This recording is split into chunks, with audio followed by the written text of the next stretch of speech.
আসসালামু আলাইকুম। আপনার বার্থ সার্টিফিকেটে যদি ইংরেজি না থাকে অথবা বাংলা নেই, মানে আপনার হাতে যে ডকুমেন্টটা রয়েছে সেটা হয়তো বাংলায় আছে, সার্ভারে দেখতেছেন যে আপনার ইংরেজি নেই, অথবা আপনার হাতে যে ডকুমেন্টটা আছে সেটা ইংরেজিতে রয়েছে বাট সার্ভারে গেলে দেখা যায় বাংলা নেই, মানে বাংলা থেকে ইংরেজি অথবা ইংরেজি থেকে বাংলা, কিভাবে আপনি আপনার বার্থ সার্টিফিকেটটা করবেন। তো সর্বপ্রথম আপনাকে যে বিষয়টা দেখতে হবে, আপনার যে বার্থ সার্টিফিকেটটি রয়েছে সেটি অনলাইন কিনা। যদি অনলাইন থাকে, এখান থেকে একটা ওয়েবসাইটের লিঙ্ক আমি দিয়ে দিব ভিডিও ডিসক্রিপশন বক্সে, সেখান থেকে লিঙ্কটাকে নিয়ে আপনারা সার্চ দিবেন যে এই ওয়েবসাইটটাতে। যদি দেখেন যে এভাবে ডেটাগুলো চলে আসছে, তাহলে মনে করবেন যে হ্যাঁ, এটা অনলাইন করা, এটা হচ্ছে অনলাইন ভেরিফাইয়ের একটা ওয়েবসাইট। তো এখন আসি, আমার এই বার্থ সার্টিফিকেটটা দেখুন, এই পাশে তার নামগুলো বাংলাতে রয়েছে, ঠিক এই পাশে কিন্তু ইংরেজিতে রয়েছে। অর্থাৎ আমি যেই বার্থ সার্টিফিকেট নাম্বার দিয়ে সার্চ করেছি সেটার মধ্যে বাংলা এবং ইংরেজি উভয়টাই রয়েছে। শুধু আপনার ক্ষেত্রে যদি দেখেন যে এখানে বাংলা সব ঠিক আছে বাট ইংরেজিতে নাই, অথবা ইংরেজিতে ভুল আছে, অথবা এখানে ইংরেজি সব ঠিক আছে বাংলাতে ভুল আছে, তো সেক্ষেত্রে কিন্তু আপনাকে সেটা সংশোধন করাইতে হবে। তো কীভাবে আপনি এই কাজটি করবেন সেটা একদম প্র্যাকটিক্যালি দেখিয়ে দিব। তো প্রথমে তো আপনারা ভেরিফাই করে নেবেন যে অনলাইন কি না, অনলাইন থাকলে ভুল কোথায় কোথায় আছে, ঠিক আছে। দেন আপনাকে চলে যেতে হবে একটি ওয়েবসাইটে, সেই ওয়েবসাইটের লিঙ্ক ভিডিও ডিসক্রিপশন বক্সে দেওয়া থাকবে, সেখান থেকে কালেক্ট করে নিতে পারবেন। এটা হচ্ছে সেই ওয়েবসাইট। এই ওয়েবসাইটে এসে আপনার যে 17 ডিজিটের বার্থ সার্টিফিকেট নাম্বারটা রয়েছে সেই নাম্বারটা এবং আপনার বার্থ সার্টিফিকেটের যে জন্ম তারিখটা রয়েছে সেই জন্ম তারিখটা এখানে দেবেন। দেওয়ার পর এখানে একটি ক্যাপচার কোড রয়েছে, ক্যাপচার কোডটি ফিল আপ করে অনুসন্ধান অপশানে ক্লিক করবেন। তো আমি তথ্যগুলো দিয়ে দিচ্ছি। ওকে, তো তথ্যগুলো দেওয়ার পর এখান থেকে অনুসন্ধান অপশানে ক্লিক করবেন। ক্লিক করার পর এখান থেকে আপনার তথ্যগুলো আপনি দেখতে পাবেন। তো শুরুতেই বলে নিই, এটা হচ্ছে একটা টিউটোরিয়াল পারপাসে ভিডিও করা, ঠিক আছে। তো আপনারা কী নিয়মে এই কাজগুলো, এই সমস্যা থেকে সমাধান পেতে পারবেন সেটা কিন্তু একদম A to Z আমি বুঝিয়ে দিই। ওকে, তো এখান থেকে আপনি আপনার তথ্যগুলো দেখতে পাবেন। তো এখানে সব তথ্য কনফার্ম হওয়ার পর এখান থেকে নির্বাচন করুন অপশানে ক্লিক করবেন। তারপর এখান থেকে কনফার্ম অপশানে ক্লিক করবেন। ক্লিক করার পর এইভাবে কিছু একটা ভিউ দেখতে পাবেন। তো আমার ক্ষেত্রে এভাবে আসতেছে, তো আপনার ক্ষেত্রে কিছুটা এইরকমভাবে আসবে। ওকে, তো এটা আমার ক্ষেত্রে কেন এসেছে আমি এটা ভিডিও লাস্টে আপনাকে বুঝিয়ে বলবো। তো দেখুন, সর্বপ্রথম আমি একটা কথা বলে নিই, অনেকের একটা কোশ্চেন থাকে যে এই যে সংশোধনটা করার পরে একটা আমরা আবেদন ফর্ম পাবো, সেই ফর্মটা আমরা কোথায় গিয়ে জমা দিব। তো যেখানে গিয়ে জমা দিতে হবে সেটার ঠিকানা কিন্তু এই দেখুন উপরে এখানে লেখা রয়েছে। তো এখানকে আপনার যে ঠিকানাটা লেখা থাকবে সেই ঠিকানায় গিয়ে আপনাকে আপনার অ্যাপ্লিকেশন ফর্মটি জমা দিয়ে আসতে হবে। এবং একটি বার্থ সার্টিফিকেট কিন্তু সর্বোচ্চ আপনি 3 বার সংশোধন অ্যাপ্লিকেশন করতে পারবেন, যেমন দেখুন এখানে এটা লেখা রয়েছে। তো এখন আপনাকে যে কাজটা করতে হবে, তো আপনার সাপোজ ধরুন বাংলা সব ঠিকঠাক রয়েছে বাট ইংরেজি আপনার নেই, তো সেক্ষেত্রে আপনাকে ফার্স্ট যে কাজটা করতে হবে সেটা হচ্ছে বিষয়। এখানে গিয়ে আপনার নাম থেকে শুরু করবেন। তো আপনার নাম ফার্স্টে ইংরেজি, তো এখানে দেখুন নামের প্রথম অংশ ইংরেজি, ক্লিক করবেন। এখানে একটা বক্স চলে আসছে চাহিত সংশোধিত তথ্য, এখানে আপনি আপনার নামটাকে লিখে দেবেন যে নামটা আপনি চাচ্ছেন। ওকে, তারপর এখান থেকে নির্বাচন করুন, এখানে একটাই অপশান রয়েছে ভুল লিপিবদ্ধ করা হয়েছিল, ক্লিক করবেন। ওকে, ঠিক সেমভাবে আরও সংযোজন ক্লিক করে আবার বিষয়ে গিয়ে নামের শেষ অংশ ইংরেজি, ক্লিক করবেন। আপনার নামের লাস্ট যে পার্টটা রয়েছে সেই পার্টটা এখানে দিয়ে দেবেন। দেওয়ার পর এখান থেকে আবার সংশোধনের কারণ গিয়ে একটাই রয়েছে ভুল লিপিবদ্ধ করা রয়েছে, নির্বাচন করে ফেলবেন।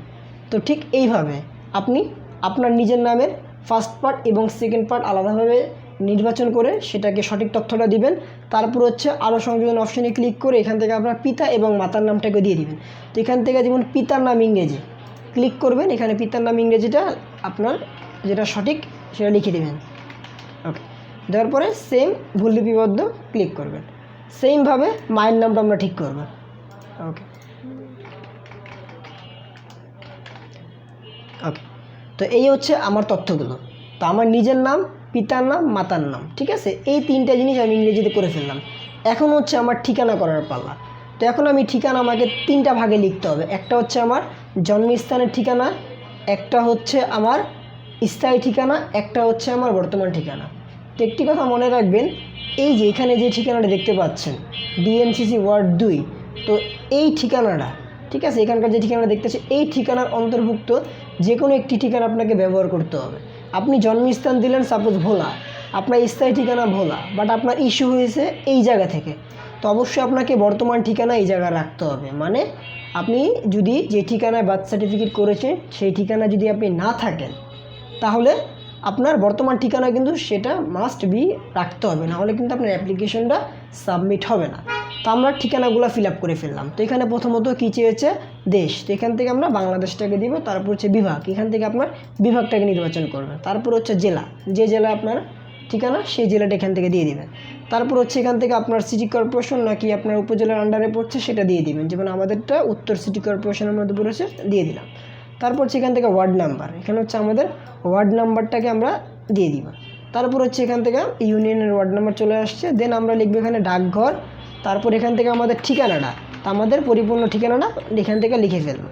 তারপর হচ্ছে নিচের বক্সে এসে আমরা লিখব বাসা নাম্বার এবং হোল্ডিং নাম্বার। তো এখান থেকে আমি বাসা নাম্বারটাকে দিয়ে দিলাম, বাসা নাম্বার এবং রোড নাম্বার। ওকে, ঠিক সেমভাবে এখানে আমরা বাংলা লিখলাম। এখন আমরা এই জিনিসটাকে আমরা আবার ইংরেজিতে ফিল আপ করে দেবো। তো আমরা সেম জিনিসটা এখন আমরা ইংরেজিতে ফিল আপ করে ফেলি। ওকে, ফিল আপ হয়ে গেছে। ঠিক এইভাবে আপনারা আপনাদের জন্মস্থানের ঠিকানা, স্থায়ী ঠিকানা এবং বর্তমান ঠিকানাটা ফিল আপ করবেন। তো একটা কথা কিন্তু একটু আগে বলেছিলাম, যে ঠিকানা বার্থ সার্টিফিকেট করা হয়েছে সেই ঠিকানা কিন্তু এই তিনটার মধ্যে যে কোনো এক জায়গায় রাখতে হবে। তো বর্তমানে রাখলেই হবে, যদি আপনি চান জন্মস্থানে রাখতে পারেন, প্রবলেম নেই। ওকে, ঠিকানা তিনটা ফিল আপ করার পর এখান থেকে আপনাকে কিছু ডকুমেন্ট অ্যাটাচ করতে হবে। তো এখান থেকে আপনি কী কী ডকুমেন্ট দিতে পারেন, তো আপনার যদি একাডেমিক সার্টিফিকেট থাকে আপনি সেই সার্টিফিকেটটাকে আপলোড করতে পারেন, আপনার বাবা মার এনআইডি কার্ড আপলোড করতে পারেন, তারপর হচ্ছে আপনার যদি পাসপোর্ট থাকে সেই পাসপোর্টের কপি আপনি আপলোড করতে পারেন। ওকে, তো এখান থেকে আপলোডের যে নিয়মটা সেটা হচ্ছে আপনি সিম্পলি এখান থেকে সংযোজন অপশানে ক্লিক করবেন। ক্লিক করার পর এখান থেকে আপনি ফাইলটা যেখানে রেখেছেন সেখানে চলে যাবেন। ঠিক আছে, জাস্ট ফর এক্সাম্পল আমি দেখাচ্ছি, জাস্ট আমি যে কোনো একটা ডকুমেন্ট আপলোড করে দেখাচ্ছি। ওকে, এখানে ডকুমেন্টটাকে সিলেকশন করে এখানে কি আপলোড করতে আছেন জাস্ট এটা এখান থেকে নির্বাচন করে নেবেন। ধরুন আমি এটা হচ্ছে আমার এনআইডি কার্ড সাপোজ। ঠিক আছে, তো আমি এখান থেকে দেখুন এখান থেকে নির্বাচিত এই যে নিবন্ধিত ব্যক্তির এসএসসি সার্টিফিকেট, তারপরে যে জাতীয় পরিচয়পত্র, ধরুন আমি এটা আইডি কার্ড আপলোড করলাম। তো এখান থেকে আমি আইডি কার্ড অপশানে ক্লিক করে জাস্ট স্টার্ট অপশানে ক্লিক করলে আমার ফাইলটা কিন্তু আপলোড হয়ে যাবে। ঠিক এইভাবে আপনি আপনার ডকুমেন্টগুলো আপলোড করে ফেলবেন। যদি বাংলা আছে ইংরেজি নাই বা ইংরেজি আছে বাংলা নাই, যদি এই রিলেটেড প্রবলেম থাকে তাহলে আপনার পাসপোর্ট বা যদি থাকে পাসপোর্ট, একাডেমিক সার্টিফিকেট যদি সেটা না থাকে, ছোটোবেলায় যে টিকা দিয়েছে সেই টিকা কার্ড যদি সেটা না থাকে, স্কুলতে একটা প্রত্যয়নপত্র নিতে হবে। ঠিক আছে, অথবা যে আপনি যে স্কুলে পড়েন সেই স্কুলের আইডি কার্ড দিলেও হবে।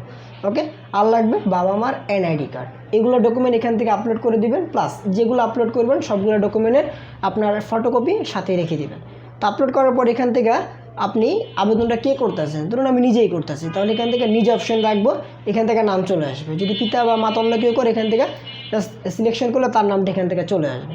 আসার পর দেখুন এখান থেকে একটা ফোন নাম্বার দেখতে পাচ্ছি আমরা। তো এখানে আমার ফোন নাম্বারটা এখানে অটোমেটিকলি চলে আসছে, কেননা এটা হচ্ছে 2020 সালের মানে 20 সালের পরে করা হয়েছে। তো এর আগে যদি আমার বার্থ সার্টিফিকেট করা থাকতো তাহলে কিন্তু এখানে একটা নাম্বার লেখার আমি অপশন পেতাম। তখন আমি এখানে যে নাম্বারটা দিব সেই নাম্বারে যে ওটিপি পাঠান অপশানে ক্লিক করলে একটা ওটিপি তারা আমাকে সেন্ড করতো। সেই ওটিপিটা জাস্ট এখান থেকে বসেই আমরা সাবমিট অপশানে ক্লিক করলে কিন্তু আমাদের অ্যাপ্লিকেশনটি হয়ে যেত। ওকে, তো অ্যাপ্লিকেশন হয়ে গেলে আমরা একটি আবেদন ফর্ম না একটা আবেদন আইডি নাম্বার পাবো। সেই আবেদন আইডিটাকে নিয়ে আমাদের কি করতে হবে, এখান থেকে আমরা নতুন একটা ট্যাবে মানে জন্ম নিবন্ধন এই যে অপশানে চলে যাবেন। এখান থেকে একটা অপশান পাবেন জন্ম নিবন্ধন আবেদনপত্র প্রিন্ট। ঠিক আছে, এই অপশানে আপনারা চলে যাবেন। আবেদন সাবমিট হওয়ার পর আমি কিন্তু জাস্ট টিউটোরিয়াল পারপাসে ভিডিওটা করতেছি, জাস্ট নিয়মগুলো আপনাকে বোঝাচ্ছি, এটা কিন্তু আমি সাবমিট করতেছি না। ওকে, তো ধরুন আবেদন হয়ে গেছে, আমি একটা আপনার অ্যাপ্লিকেশন আইডি কপি পেয়ে গেলাম। ওকে, তো আবেদন সাবমিটের যে প্রসেসটা, নাম্বার দিবেন, ওটিপি পাঠানো অপশানে ক্লিক করবেন, ওটিপি সেন্ড করবে, ওটিপিটাকে বসায় সাবমিট করবেন, তখনই কিন্তু অ্যাপ্লিকেশনটা সাবমিট হবে। ওকে, তারপর এখান থেকে আপনারা এই যে আবেদন প্রিন্ট অপশানে চলে যাবেন। যাওয়ার পর এখান থেকে আবেদনপত্রের ধরন এখানে এসে 2 নাম্বারটা নির্বাচন সিলেকশন করবেন, আর জন্ম তথ্য সংশোধনের জন্য আবেদন ক্লিক করবেন। এখান থেকে যে আপনি আবেদনপত্র নাম্বারটা পেয়েছেন সেই নাম্বারটি এখানে দিবেন। তারপর হচ্ছে আপনার বার্থ সার্টিফিকেটের যে ডেট অফ বার্থটা রয়েছে সেই ডেট অফ বার্থটাকে দিবেন। দেওয়ার পর এখান থেকে প্রিন্ট অপশানে ক্লিক করলে আপনি আপনার আবেদন ফর্মের পিডিএফ ফাইলটি দেখতে পাবেন। তো তখন যদি আপনার কাছে প্রিন্টার থাকে আপনি প্রিন্ট আউট করে নিতে পারবেন, আর যদি মোবাইল থেকে বা আপনি ল্যাপটপ থেকে নিজের পার্সোনালি করে থাকেন সেক্ষেত্রে সেই ফাইলটাকে সেভ করে রাখবেন। সেভ করে আপনি যে কোনো কম্পিউটার দোকান থেকে প্রিন্ট আউট করিয়ে নিতে পারবেন। আর যদি সেভ করতে না পারেন জাস্ট নাম্বারটি সংরক্ষণ করবেন, নাম্বারটিকে যে কোনো দোকান থেকে বললেই হবে যে আমার আবেদন করা রয়েছে, এটা হচ্ছে আবেদনপত্রের নাম্বার, আপনার আবেদন ফর্মটি বের করে দেন। ঠিক আছে, এটা বললে সে বের করে দেবে। তো ঠিক এভাবে আপনি আপনার বার্থ সার্টিফিকেটে যদি ইংরেজি না থাকে আপনি এইভাবে ইংরেজি করে নিতে পারবেন। তো আরেকটি কথা বলে নিই, তো এখান থেকে খরচ কীরকম হতে পারে আর কতদিন সময় লাগতে পারে। তো গভর্নমেন্ট ফি যদি আমরা বলতে যাই, সেক্ষেত্রে গভর্নমেন্ট ফি হচ্ছে কারেকশনের 50 টাকা কিংবা 100 টাকা, ঠিক আছে, 50 থেকে 100, এর বেশি না। তো 50 কি 100 দুইটা ওয়ার্ড কী জন্য বললাম, নতুনের ক্ষেত্রে 50 টাকা আর সংশোধনের ক্ষেত্রে কিন্তু 100 টাকা। বাট যদি সংশোধনের পরিমাণ কম থাকে বা রিসেন্ট যদি বার্থ সার্টিফিকেট করা থাকে, সেক্ষেত্রে কিন্তু তারা 50 টাকা না, আর আমরা নর্মালি সংশোধনের জন্য 100 টাকা তারা রাখে, মানে গভর্নমেন্ট ফি যেটা।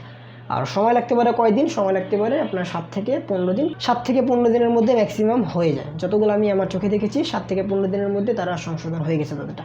তো ঠিক এই প্রসেসিংয়ের মাধ্যমে আপনি আপনার বার্থ সার্টিফিকেটের ভুলগুলো সংশোধন করে নিতে পারবেন। তো আশা করি বুঝতে পেরেছি। যদি কারো কোনো কোয়েশ্চেন থাকে অবশ্যই কমেন্ট সেকশনে জানাবেন। ভিডিও ভালো লাগলে লাইক করে দেবেন, আর চ্যানেল নতুন থাকলে চ্যানেলটিকে সাবস্ক্রাইব করে রাখবেন। তো দেখা হচ্ছে পরবর্তী ভিডিওতে। এই পর্যন্ত ভালো থাকবেন, আল্লাহ হাফিজ।